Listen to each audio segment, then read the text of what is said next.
창세기 42장 원래 9절에서 25절인데 18절에서 25절까지 읽도록 하겠습니다.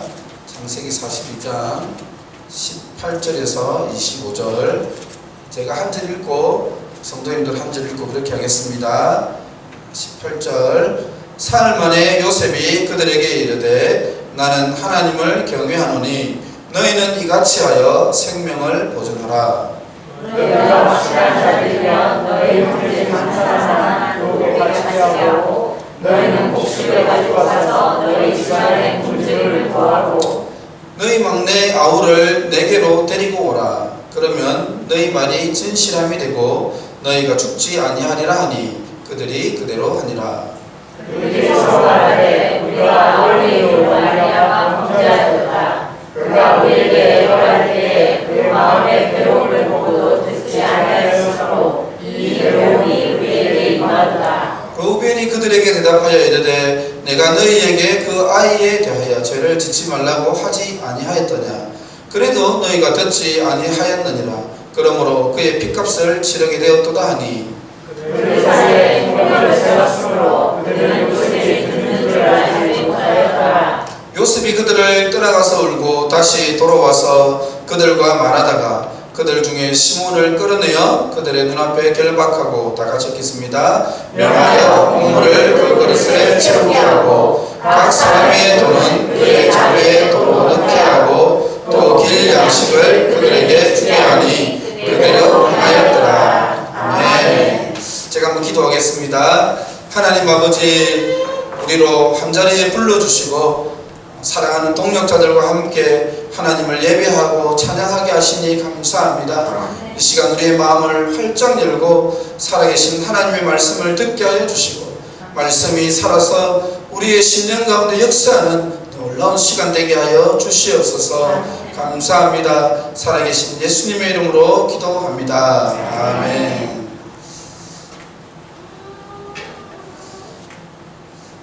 여러분들 일주일 만에 사랑하는 지체들을 보니까 좋으시죠? 네. 오늘 지체들을 만나서 어떤 인사를 하셨나요? 서로가 격려하고 또 힘이 될 수 있기를 바랍니다. 오늘 우리가 본문에 보았던 것처럼 요셉은요 20년 만에 형들을 만났습니다. 얼마나 그립고 보고 싶었을까요? 아마 형들을 보자마자 요셉은 형 나 요셉이야 이렇게 외치고 싶었겠지요. 하지만 오늘 우리가 본문을 보게 되면요 요셉은 모른 채 하고 있습니다. 자신을 숨기고 있지요. 말씀을 준비하면서 그런 생각이 들었습니다. 요셉이 형들을 만났을 때 뭐가 제일 궁금했을까?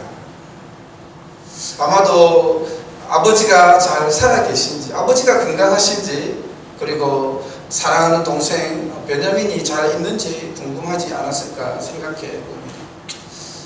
그리고 무엇보다도요 20년 전에 자신을 죽이려 했고 구덩이에 밀어 던져 넣었던 그 형들이 어떻게 변했을까 궁금했을 것 같습니다.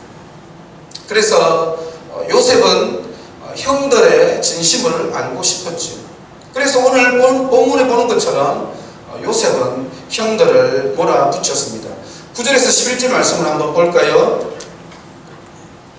9절에서 11절 다 같이 한번 읽겠습니다. 시작. 요셉이 그들에게 대하여 꿈을 생각하고 그들에게 이르되 너희는 정탐꾼들이라 이 나라의 틈을 엿보려고 왔느니라.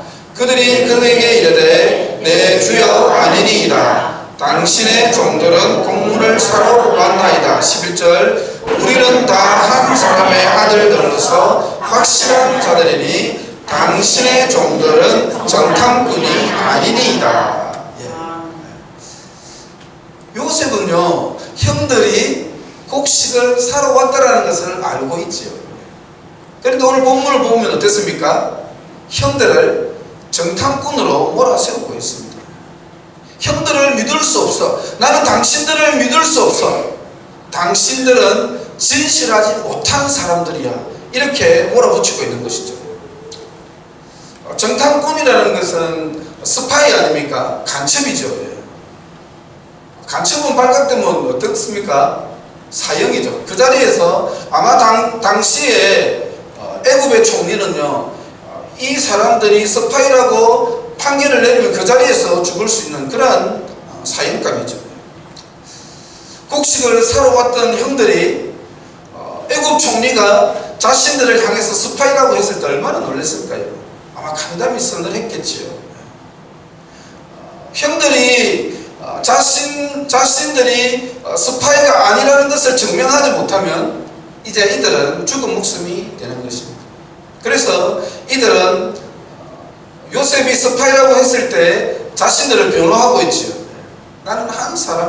우리는 한 사람의 아들들이다. 그리고 뭐라고 합니까?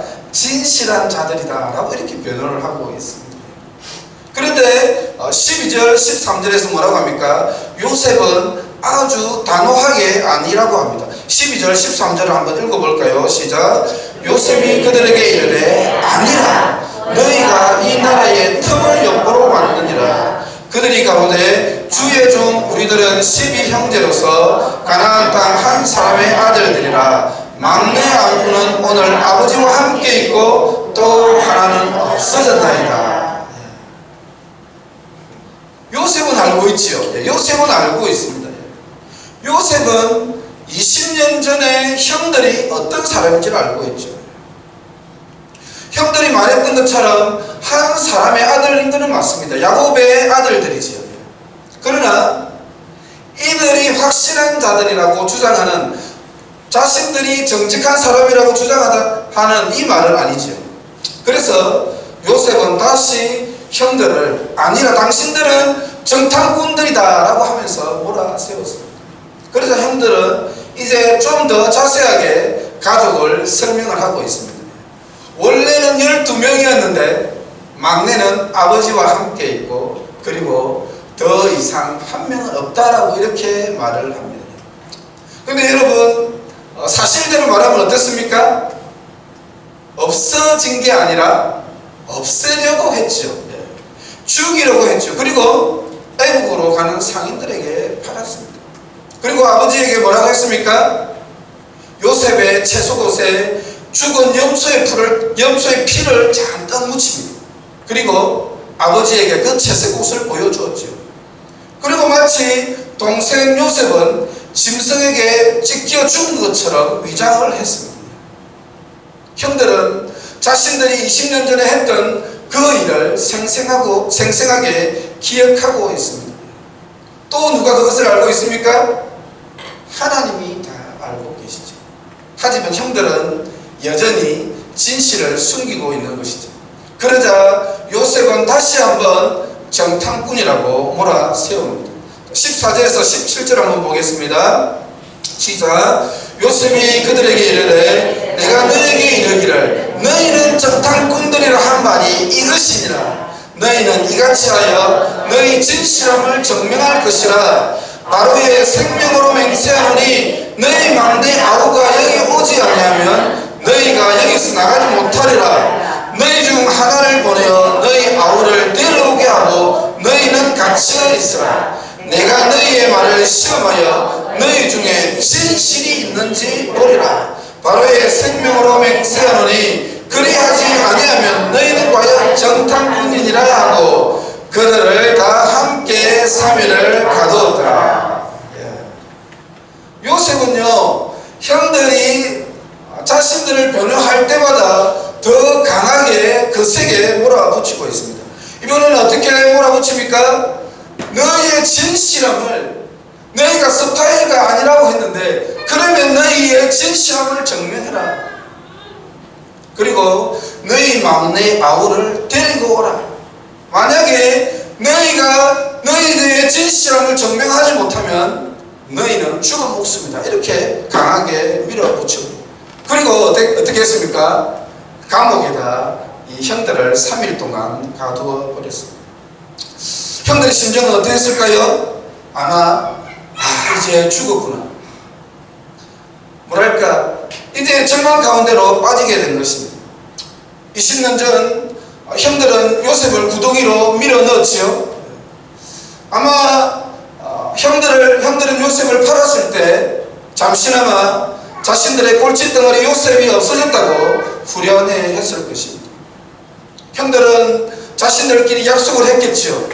우리가 이 사실을 무덤에 갈 때까지 가지고 가자. 서로 다짐했을 것입니다. 그런데 과연 형들의 뜻대로 되었을까요? 요셉을 잃고 슬퍼하는 아버지의 그 슬픈 모습을 볼 때마다 요셉이 자신들의 마음속에서 나타났겠죠. 그리고 아마 서로의 얼굴을 보면서 사인을 했을 것입니다. 쉿, 아버지에게 절대 말해서 안 돼. 아버지만 모르고 있고 서로는 다 암묵적으로 약속을 하는 것이죠. 절대로 아버지에게 말해서는 안 돼.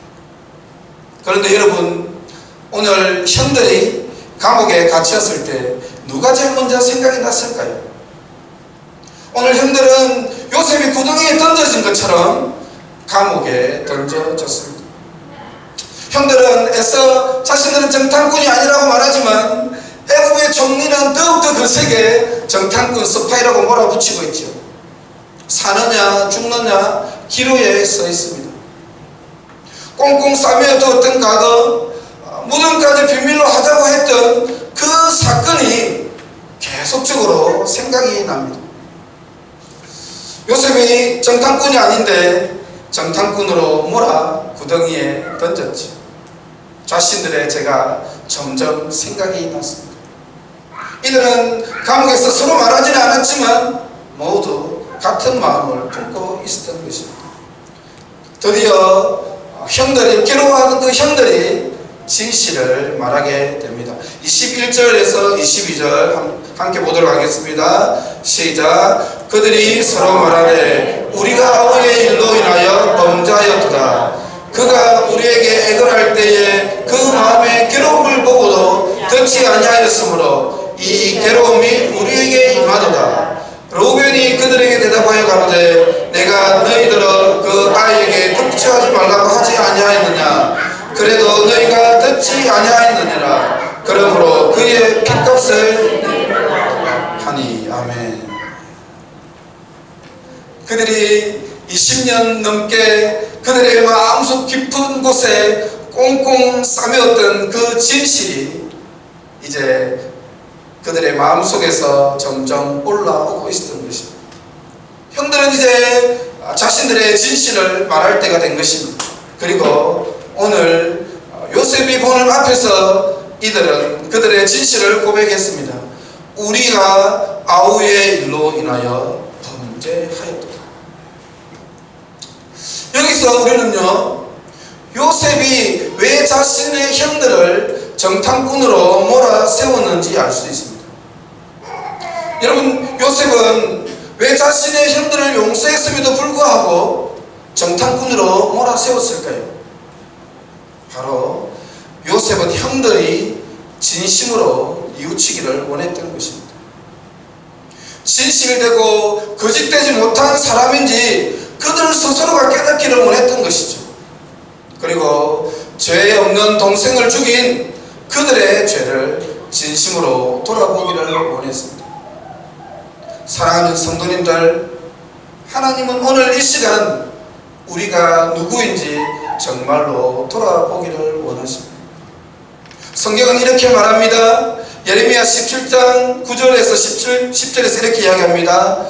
만물보다 거짓되고 심히 부패한 것은 마음이라. 누가 능히 이를 알리오마는 나 여호와는 심장을 살피며 폐부를 시험하고 각각 그의 행위와 그의 행실대로 보험하느니라. 성경은 뭐라고 이야기합니까? 만물보다 거짓되고 심히 부패한 것은 우리의 마음이라고 했습니다. 요셉의 형들은 계속적으로 자신들이 진실하고 정직한 사람이라고 변호를 했지요. 그런데 정말로 그럴까요? 그들이 진실하지 않다는 것을 누가 제일 먼저 알까요? 그들이 알고 있죠. 그들이 진실하지 못하다는 것을 그 누구보다도 요셉의 형들은 알고 있습니다. 그리고 누가 알고 있습니까? 요셉은 알고 있죠. 요셉은 알고 있습니다. 자신들 앞에, 형들 앞에 앉아있는 요셉은 요셉의 형들이 진실하지 못한다는 것을 알고 있죠. 그리고 누가 알고 있을까요? 우리를 지으신 하나님은 우리가 누구인지를 알고 있는 것입니다. 사랑하는 성도님들, 하나님의 은혜는 어떤 때에 임할까요? 우리가 정말 누구인지 깨달을 때 하나님의 은혜는 임하게 됩니다. 다윗은 밧세바와 동침하고 이렇게 고백했습니다. 무릇 나는 내 죄가를 나오니 내 죄가 항상 내 앞에 있나이다. 내가 주께만 범죄하여 주의 목전에 악을 행하였사오니 주께서 말씀하실 때에 어루우시다 하고 주께서 심판하실 때에 순전하시다리이다. 내가 죄악 중에서 출생하였으며 어머니가 죄 중에서 나를 잉태하였나이다. 다윗은요, 밧세바와 동침하고 죄를 지은 다음에 비로소 자신이 누구인지를 깨달은 것이죠. 내가 죄악 중에서 출생하였으며 어머니가 죄 중에서 나를 잉태하였나이다. 바울은 뭐라고 선언하였습니까? 그러면 어떠하냐? 우리는 나냐? 결코 아니라 유대인이나 헬라인이나 다 죄 아래에 있다고 우리가 이미 선언하였느니라. 기록된 바 의인은 없나니 하나도 없으며 모든 사람이 죄를 범하였음에 하나님의 영광에 이르지 못하더니. 사랑하는 성도님들, 여러분이 하나님 앞에서 죄인인 것을 깨달은 적이 있으신가요? 여러분은 하나님 앞에서 나는 죄인이라고 통곡하며 가슴을 찢고 회개의 눈물을 흘린 적이 있으신가요? 저는 여러분들이 하늘샘 교회 올 때 모든 분들이 행복하고 기쁘기를 간절히 소원합니다. 격려받고 위로받기를 기도합니다. 그런데요, 그것보다 더욱 중요한 것이 있습니다. 살아계신 하나님을 만나는 것입니다.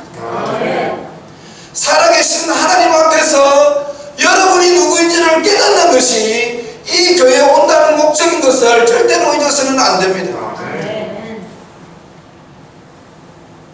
사랑하는 성도님들, 우리는 우리가 죄인인 것을 깨달아야 합니다. 우리가 그것을 깊이 깨달을 때요, 하나님의 은혜를 깨달을 수가 있습니다. 우리가 정말 죄인이었는데 하나님께서 나를 구원하여 주셨구나, 그것을 깨달을 때 우리가 이 세상에서 가장 소중한 존재라는 그 사실을 깨달을 수 있습니다. 왜 그럴까요? 우리가 정말 죄인이라는 사실을 깨달을 때 예수님의 십자가의 은혜가 비로소 보이기 때문입니다. 우리가 죄인이라는 사실을 깨닫지 못하면요, 주님이 우리에게 주신 은혜는 얄팍한 은혜가 됩니다. 우리가 용서받았기 때문에 아무렇게 살아가게 되는 것입니다. 사랑하는 성도님들, 하나님의 은혜를 깊이 체험하는 사람은 어떨까요? 결코 아무렇게 살아갈 수 없습니다. 결코 다른 사람들을 정죄하거나 비판할 수 없습니다. 왜 그럴까요? 우리는 죽을 수밖에 없는 사람인데 하나님의 사랑과 은혜로 우리는 용서를 받았기 때문입니다. 사랑하는 성도님들, 저는 오늘 모든 분들이 살아계신 하나님을 만나고 여러분을 발견하게 되시기를 주님의 이름으로 축원합니다. 깊은 밤 니고데모라 하는 사람이 예수님을 찾아왔습니다. 이 사람은 우리가 아는 것처럼 상헤드린의 공회원이었습니다. 오늘날로 말하면 국회의원과 같은 사람이죠. 상당히 영향력이 있고 지도자로서 모든 사람들이 잘 아는 사람이었습니다. 그 사람이요, 아무도 보지 않는 아주 깊은 밤 예수님을 찾아왔습니다. 그리고 예수님께 이렇게 말했습니다. 선생님, 우리가 당신은 하나님께로부터 온 사람인 줄을 잘 압니다. 하나님께서 당신과 함께 하지 않으시면 이런 표적이 나타날 수 없다고 이야기합니다. 그러자 예수님은 뭐라고 대답하셨습니까? 진실로 진실로 내게 이르노니 진실로 진실로 내게 이르노니 사람이 거듭나지 아니하면 하나님 나라를 볼 수 없느니라. 거듭난다는 것은 다시 태어난다는 것이죠. 새로운 사람이 된다는 것입니다. 그런데요, 이 사람이 사내들인의 공회원이고 국회의원과 같은 아주 지성인이었지만 이 말을 이해하지를 못합니다.